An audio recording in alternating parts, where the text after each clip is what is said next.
Are accused of destroying a revered holy site in Iraq's second largest city of Mosul. A video of this alleged explosion was posted on YouTube.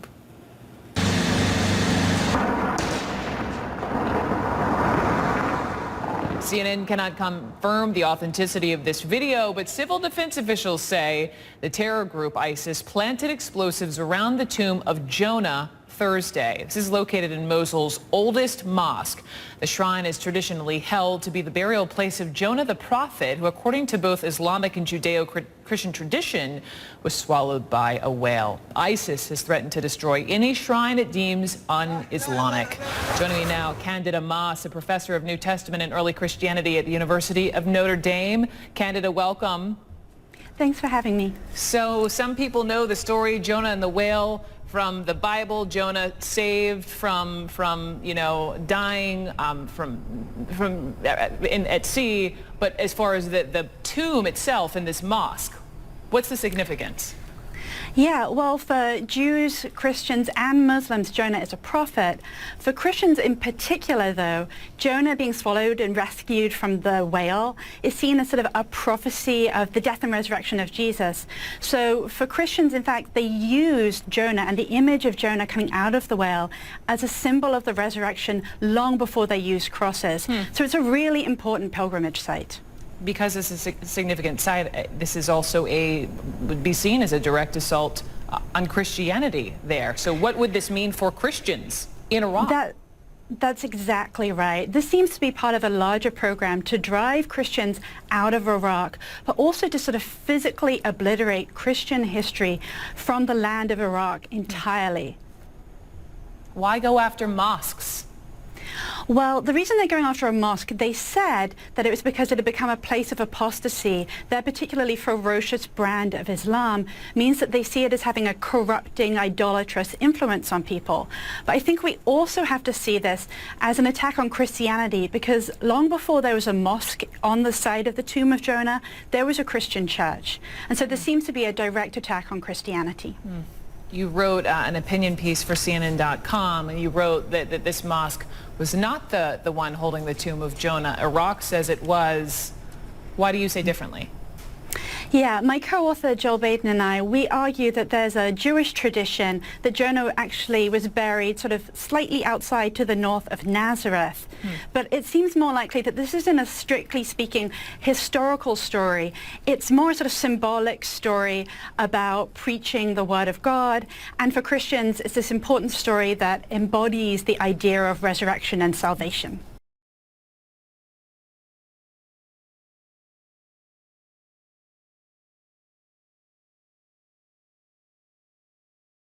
There has been a shooting at a free speech event featuring cartoons of the Prophet Muhammad.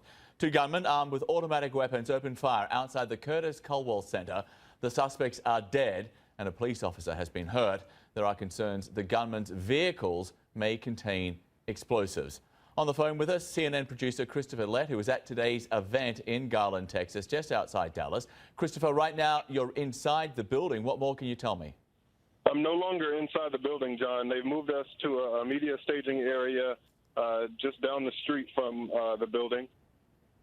Okay, so explain what has happened in the last few hours. These two alleged gunmen in the vehicles drove up to this center that was hosting this exhibit of the Prophet Muhammad, and then a gunfire erupted. Exactly. So according to police, they opened fire. They were engaged by the law enforcement there on standby. From there, they told everyone who was still inside the event to go to the auditorium and usher the people who were outside to go back in. SWAT teams corralled all the people to get out, and as we moved on, we just waited until those who actually witnessed anything were separated, taken for their statements, and those who were there as guests who did not witness anything were taken to an undisclosed location. Media like myself were then sent to a staging area just down the street. Okay, and what do you know about this keynote speaker who was advertised as having a prominent role at this exhibit? Yes. So he is a a politician from the Netherlands, Geert Wilders. Correct me if I'm wrong on the pronunciation, but he definitely had some things to say, basically echoing his solidarity with the movement to protect free speech in the West. A few of the things he said I can tell you now. He said, "We will never allow barbarism. We will never allow barbarism."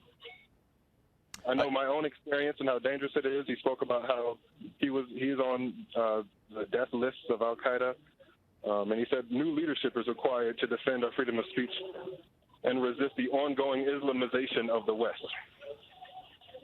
Okay, so Geert Wilders was on this Al-Qaeda hit list. We have the wanted poster which Al-Qaeda put out featuring Geert Wilders. So he was meant to be one of the key speakers at this exhibit of the Prophet Muhammad. And of course, as we know, any depiction of the Prophet Muhammad is considered blasphemy by Muslims. We do not know the identities or the ethnicity of those who were in fact involved in the shooting, who were driving the cars, who are now dead. But we do know that right now their vehicle is surrounded by police because there are concerns that there could in fact be explosives inside that vehicle.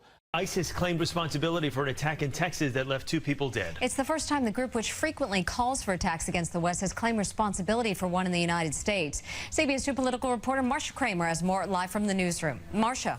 Well, Chris and Mary, right now all Homeland Security officials are saying is that they are investigating the circumstances and the motives for the attack. And it is unclear if the 2 men involved had any actual connection to ISIS or ISIS wannabes, hoping to be accepted into the group. Nevertheless, ISIS is now calling the men, quote, 2 soldiers of the caliphate. I can't imagine what went through his mind. Sharon Sufi says her son Nadir was always deeply religious, but she never thought he would hurt anyone. He was a practicing Muslim, but not in the extreme sense. But now law enforcement officials are investigating whether Sufi and Elton Simpson were extreme, whether their attack on the Prophet Muhammad cartoon contest in Garland, Texas, was part of an ISIS terror plot. ISIS is now claiming credit. In a broadcast on its official radio channel, it referred to Sufi and Simpson, who wounded a security guard before police shot and killed them, as brothers. The announcement also warned of more attacks in the West. We say to the defenders of the cross, the United States, that future attacks are going to be harsher and worse. The Islamic State soldiers are going to inflict harm on you with the grace of God. The future is just around the corner. The broadcast gave no details of the Garland attack, and it is unclear at this time whether there was a true connection or the broadcast was opportunistic. What authorities do know is that moments before the attack, Simpson posted a tweet with the hashtag #TexasAttack and "May Allah accept us as Mujahideen." Mujahideen are jihadist guerrilla soldiers. Simpson was arrested in 2010 as part of a terror investigation and convicted of lying to the feds. He had recently been on the radar of law enforcement due to his social media posts, but there is no indication, officials said, he was plotting an attack. Sufi's mom believes Simpson orchestrated the Garland attack, not her son. He's an intelligent kid. I mean, but to be convinced to do something like this it's just beyond me. Federal agents have been searching a Phoenix apartment complex where both men lived for clues in the case and if their ties, if any, to ISIS. Live in the newsroom, I'm Marcia Kramer, CBS 2 News. Marcia, thank you. Islamic State has claimed responsibility for an attack on an exhibition in Texas that featured cartoons of the Prophet Muhammad. The group made the announcement on its radio station. On Monday, 2 gunmen opened fire at security guards outside the venue. Police stepped in, killing both shooters. One of the suspects is believed to have pledged allegiance to Islamic State on Twitter shortly before the attack. Well, let's discuss this with Middle East journalist Dilly Hussein just now. Hi Dilly, thank you very much indeed for joining us this afternoon. Now, this is the first time Islamic State has claimed responsibility for an attack on US soil, but they haven't provided any evidence to back it up. Do you believe them? I think that's a very important point that you made, that their claim hasn't been substantiated yet. For one of the attackers to pledge allegiance on Twitter doesn't really validate the fact that ISIS, or the group known as Islamic State, were behind the attack. I think what they're attempting to do here is perhaps strike fear in who they deem to be their enemies. But I don't think we're in a position to say that the group known as Islamic State were behind the attack. Well, let's discuss the context and the history of all of this. We're going to have a look at some facts and figures just now, because the US has been criticised over its military involvement in the Middle East for decades now. Critics say Washington's operations, often reliant on drone strikes, have fuelled Islamic extremism. And this, the argument goes, has led to Islamic State fast becoming a threat to Europe and indeed America. What's your view? Is Islamic State a serious threat to Western countries?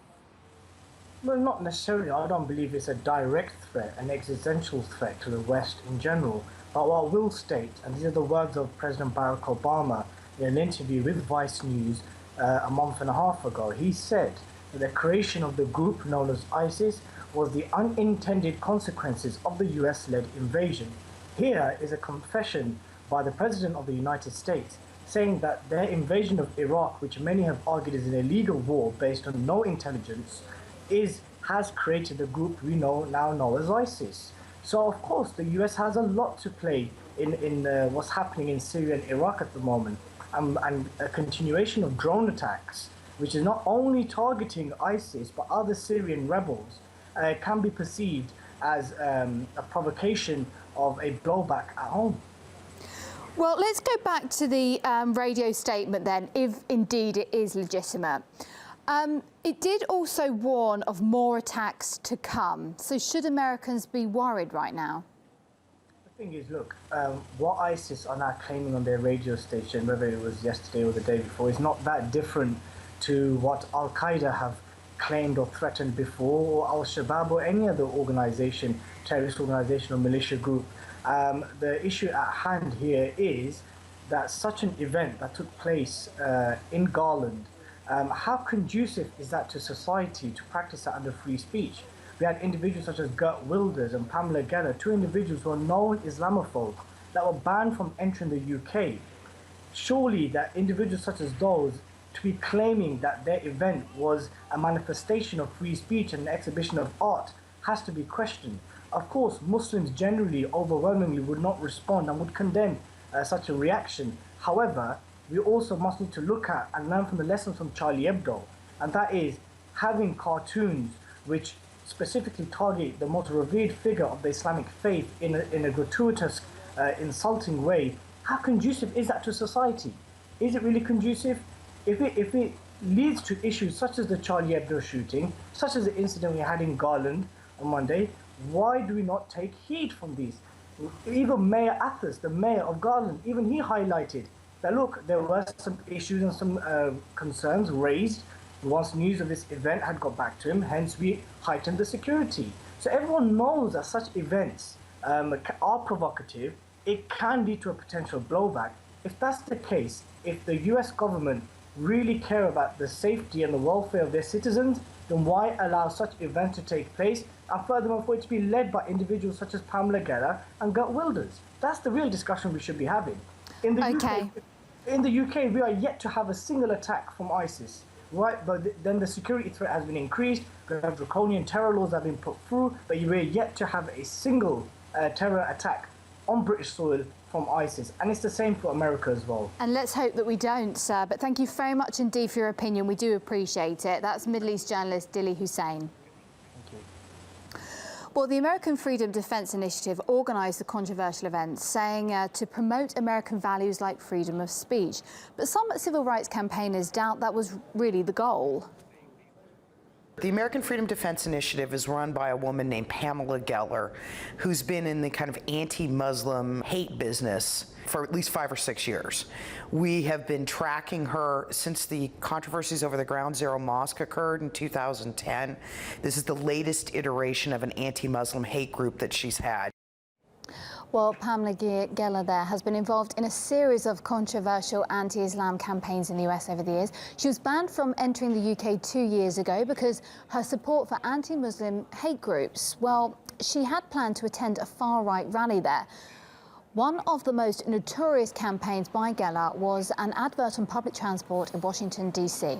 Well, it showed Adolf Hitler sitting alongside a Palestinian leader and said that the Quran dictates that Muslims should hate Jews.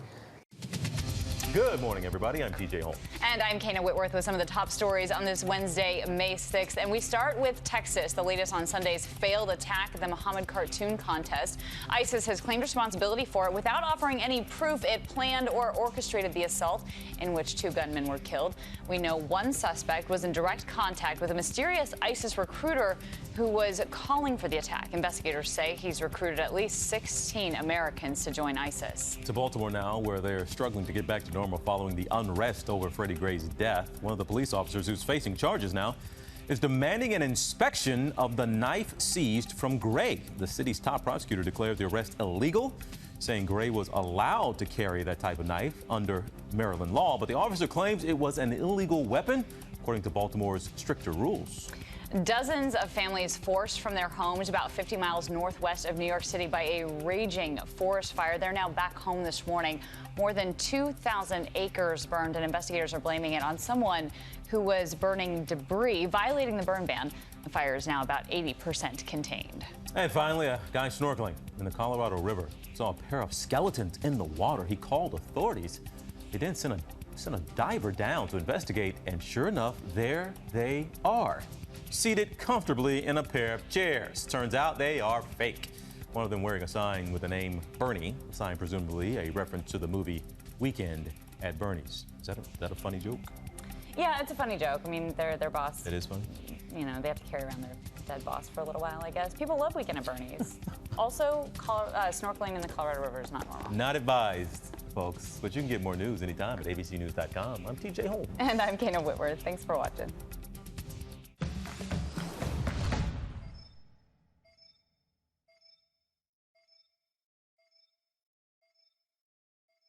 So the police are now identifying these 2 gunmen. They say they're the roommates, Elton Simpson and Nadir Soufi. Simpson has been on the FBI's radar for nearly 10 years, but the chairman of the House Homeland Security Committee, Mike McCall, prior to the ISIS claim, said that he thinks a direct link to the group may be a bit premature. Based on my briefings, there's no specific evidence this was directed overseas by ISIS. Rather, this is one of these sort of radicalized over the internet type individuals. This is a kind of attack, quite frankly, that we're most concerned about. So Catherine Herridge leads our coverage. She is live in Washington. Catherine, hello to you. First, have the feds verified this claim from ISIS, and what are we learning about the links to that group? Well, Bill, at this hour, the U.S. intelligence community is still assessing this claim of responsibility by ISIS. And at the same time, investigators are doing a forensic review of the suspect's electronics as well as social media linked to the attack. A counterterrorism source tells Fox News that Twitter traffic reveals new and striking connections between at least one of the gunmen and established Twitter handles overseas, suggesting ISIS operatives had knowledge of the attack beforehand and that the same fighters either mentored or encouraged at least one of the gunmen. Within hours of the attack, established ISIS Twitter handles had timely knowledge of the attack, suggesting foreknowledge, and some of the tweets from ISIS, similar to this one, suggested contact with one of the shooters prior to the attack, using phrases such as, "We tried to reach him, but just missed him." The source said the social media appeared to show encouragement and also mentoring. This morning, we're also getting new information about this second suspect, Nadir Soufi, who, according to a Facebook account that has now been disabled, had long-standing grudges against the police and had one time studied overseas in Islamabad, Pakistan, Bill. Well, so what do we know about this warning from law enforcement that the Texas event was indeed a target?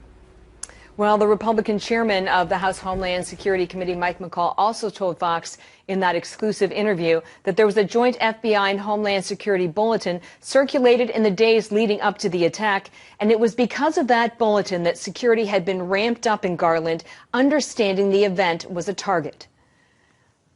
The Dutch legislator who was at the event raised the awareness of the FBI and Homeland Security to send out a joint intelligence bulletin warning in advance that there could be an attack, potential terrorist attack at this event. And I think the precautions were taken, and the good news is it was stopped. One of the things that we're starting to see among intelligence officials is sort of an evolution of what it means to direct an attack. In this case, The early information suggests the men had in effect a standing order to attack, the freedom to attack when they saw fit at the best timing of their choosing, and that's pretty similar to the profile that we saw with the shooting in France at Charlie Hebdo. So it's not necessarily a direct call to act, but an understanding that they will launch the attack on behalf of a terrorist group when the time is best suited for success. Wow, interesting stuff. Catherine, thank you. Catherine Howard's leading our coverage there in Washington. And from what I understand, and this is coming from the Associated Press, we have our crews going there. We've got KDFW, which that's our local affiliate in Dallas, bringing us this picture, this live picture that people can see. What we know is that an officer dressed in SWAT gear, at one point this evening took the stage at this event and told the attendees, including an Associated Press reporter, that a shooting had occurred. He said one officer and 2 suspects were shot. And that's when they started to put the place in lockdown and then feather out from there, if you will, a lockdown situation and about, from what I'm understanding, 1,000-yard radius away from this venue. And that included somehow, and I don't have a schematic of this or a map, but apparently there's a nearby Walmart store, and that also was evacuated in response to this. That would take a lot of assets in place. And Christopher, from what I'm understanding, you would anticipate that they would have already had those in place. Right, yeah. They would have been prepared to that. They would have looked at the venue to begin with, and this is standard emergency response. You're going to draw a series of circles around any particular site, and you're going to pre-plan in advance how you're going to control that radiating out from that site. So they will have thought about the logistics, the physical difficulties they would have had to get around and the amount of people that they would have needed, and would have prepared for this in advance. All right. So now I'm reading a little bit more about this. And, of course, now on the Associated Press wires and in other places, too, people are making their own connection. And, again, we will not do that until we can confirm it. But to contextually put this type of thing into people's minds, we remember what happened in Paris, that office of that satirical newspaper, which also was publishing a cartoon of the Prophet Muhammad. And what happened there, the 12 people who were killed there. So I understand the sensitivity, and you don't have to draw a connection there necessarily, Christopher, but just the sensitivity that people would have in terms of protecting the asset of this venue. Now, I want to look at the middle of the screen. Can we make that full right there? I want to look at that. Okay, so it appears that they have brought a robotic into scope here. And we know, Christopher, that they are looking at a vehicle that reportedly belonged to one of the suspects. Talk to me about securing the scene right now, if you will. And I don't know if you can see Fox News, but clearly you can see that there's a robot moving in the middle of the screen, one of those automated search items. Talk to me, please. Well, they would, in preparing for all eventualities, explosives being one of them, they would have a robot there in advance, and they're simply taking all necessary precautions. It's probably too soon for them to have any specific information as to whether or not there are explosives in the car. Mm-hmm. But the best way to approach it is to treat it as if it is. That way, if they make any mistakes, their mistakes are being overly cautious instead of being careless. So they're just simply doing due diligence and taking all reasonable precautions in advance. All right, so this coming in now from Reuters. 2 gunmen who opened fire at an anti-Islam art exhibit, is how they're calling it, featuring depictions of the Prophet Muhammad in Garland, Texas, near Dallas, were themselves dead at the scene, and they're going on. This is per Reuters commentary, obviously mixed in along with their reporting.